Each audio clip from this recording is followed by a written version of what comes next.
It only makes sense. If your dad played sports, you would too. And even if he didn't play, maybe your brother did, which means so would you. Because he needs somebody to play catch with. Sports is an activity that ties a family together in a few ways, with many benefits and lessons that can be learned and used throughout life. In some families, everybody plays and they all try to live up to what dad did when he played pro ball. Just like Hollis, Kimball, Sheely, nicknamed Bud, who never came close to his father's accomplishments in Major League Baseball, but he did make it there and made his MLB debut in 1951 as a 6'1", 200-pound catcher with the Chicago White Sox, playing with them for 3 straight seasons. Bud's dad, Earl Sheely, turned pro in 1911 and played until 1934, then served as a scout for the Red Sox and later was GM of the Seattle Rainiers and stayed in the game right up until the day he died.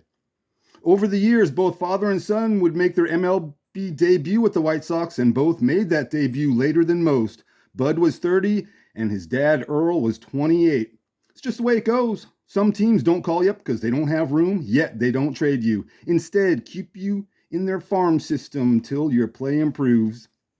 Some players have a lot of info about their childhood, others none at all. I can't even tell you what high school Bud went to, which is unusual. His bio goes from birth straight to college. Born 1920 in Spokane, Washington, as was his dad, Earl Sheely, who went to North Central High School, so I can only assume that's where Bud went to. Earl Sheely became the baseball coach at St. Mary's College in Northern California, and maybe that's why Bud became a St. Mary's Gale. Bud Sheely is another player who bats left, throws right. I always mention this and I've talked about it before, though not as rare as bats right, throws left, it's still unique. So I thought about it and came up with this. Say you're a 5-year-old kid and your dad takes you to Toys R Us to buy a glove and a baseball bat.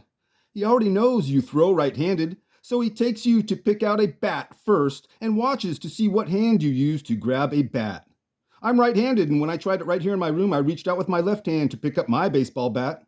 Why is that? Is it because I played baseball since I could put on a glove, and as a righty, I know when you hold a bat, your left hand is closest to the knob? So, would a little left-handed kid who never picked up a bat use his left hand to reach out? Probably. And when taught to bat, would be taught as a lefty to have your right hand closest to the knob.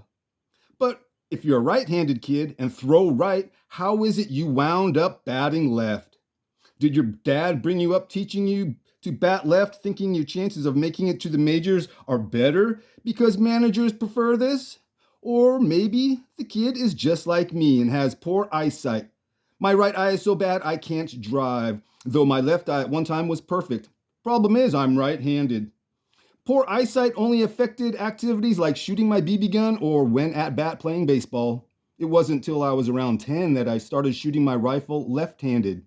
What a difference! It just felt weird because I'm not a lefty, but I could hit my target way better. The whole time I had been shooting right-handed using my left eye. That's why it hurt my neck trying to line up the sights on my gun. In the end, there's a variety of reasons why some players bat left, throw right. I just never see it mentioned in their bios.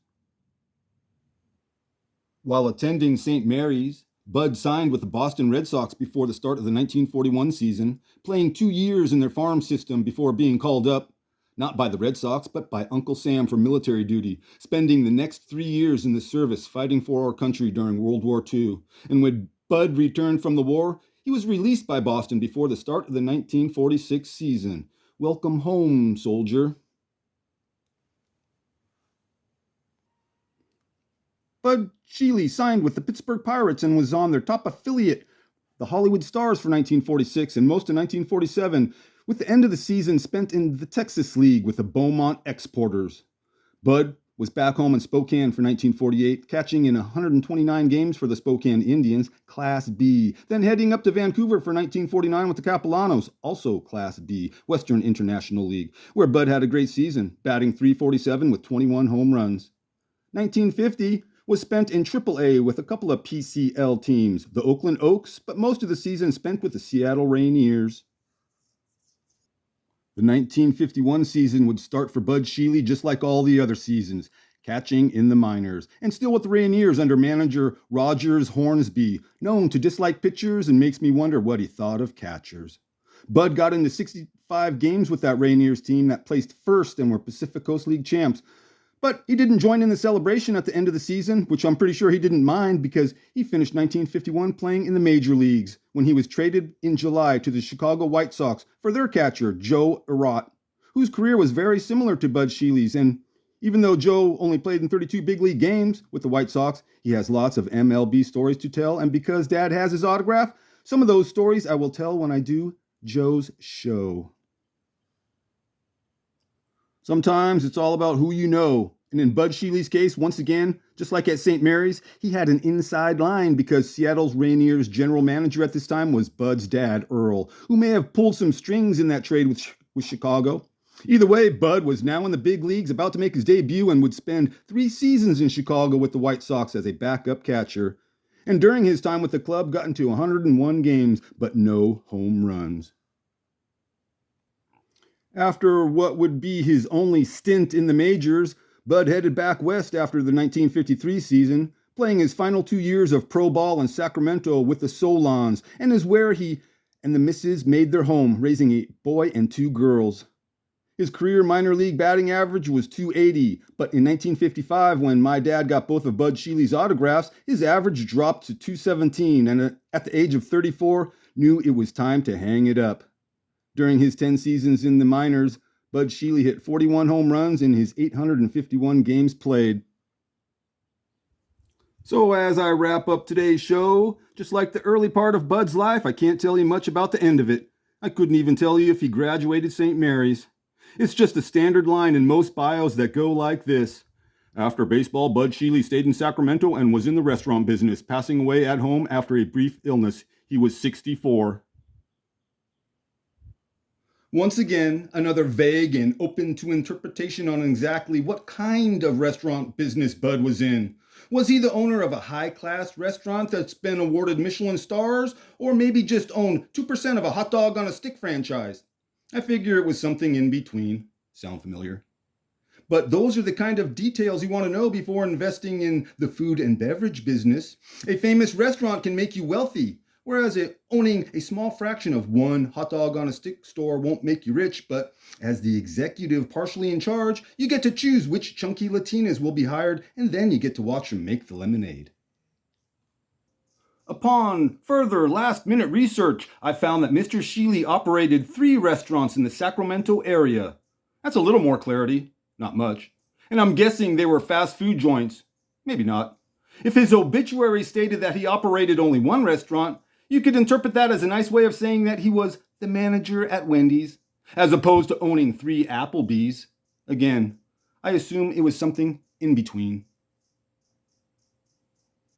As a father, you'd like to be around to see your son surpass what you accomplished in business world or as a pro athlete. As far as baseball, that didn't happen in Earl Shealy's situation. His son Hollis played in just over 100 MLB games but never hit a big league home run. Earl, on the other hand, was a major leaguer for a decade, playing in over 1,200 games and hit 48 homers while in the big show, and just happens to be in the Pacific Coast League Hall of Fame.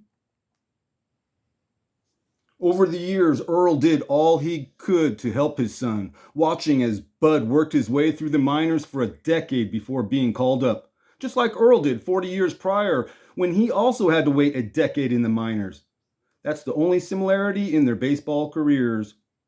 Earl Shealy had heart problems and would pass away in 1952 from a heart attack at the age of 59, but would live long enough to see his son Hollis make it to the major leagues.